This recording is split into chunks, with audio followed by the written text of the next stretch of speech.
All right, coming up, Congress's freshman class entering a D.C. under essentially a military occupation. One could say all the blockades, barriers, checkpoints look a lot like old Berlin or pre-Gorbachev Russia rather than the capital of the free world.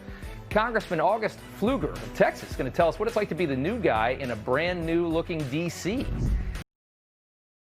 Now therefore call unto me all the prophets of Baal, all his servants, and all his priests, let none be wanting, for I have a great sacrifice to do to Baal.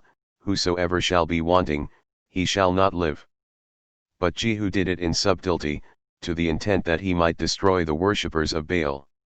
And Jehu sent through all Israel, and all the worshippers of Baal came, so that there was not a man left that came not.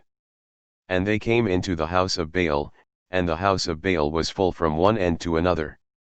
And when they went in to offer sacrifices and burnt offerings, Jehu appointed 80 men without, and said, If any of the men whom I have brought into your hands escape, he that letteth him go, his life shall be for the life of him. And it came to pass, as soon as he had made an end of offering the burnt offering, that Jehu said to the guard and to the captains, Go in, and slay them, let none come forth. And they smote them with the edge of the sword, and the guard and the captains cast them out, and went to the city of the house of Baal.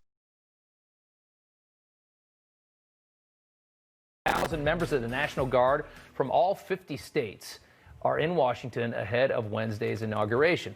That comes as the FBI is now vetting all Guard members securing the Capitol. More on that here in just a minute. We are joined now, though, by freshman Congressman August Pfluger from the great state of Texas. Sir, good to see you. A retired lieutenant colonel in the U.S. Air Force, by the way, and thank you for your service.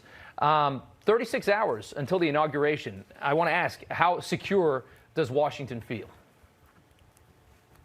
Well, I think it's going to be very secure. And first off, would like to say thank you to all the law enforcement, everyone who puts their lives on the line every single day to keep all of our communities safe. And they're certainly doing so now. And, just as you kind of mentioned, the fact that the FBI is vetting the National Guard troops and for Representative Cohen to say that most of these are white males who must have voted for Trump and therefore wouldn't be able to protect an inaugural event is just absolutely ludicrous and so disrespectful to those who have taken the oath. We're going to play that right now. Let's go ahead and play this.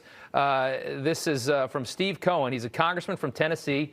He's a liberal. Go ahead and take a listen. This is on CNN. The Guard is 90 some odd percent, I believe, male. Only about 20% of white males voted for Biden. You got to figure that in the Guard, which is predominantly more conservative, and I see that on my social media and we know it, they're probably not more than 25% of the people that are there protecting us who voted for Biden. So what do you think he's alleging there? That there's going to be there's going to be some kind of a coup against Biden on Wednesday?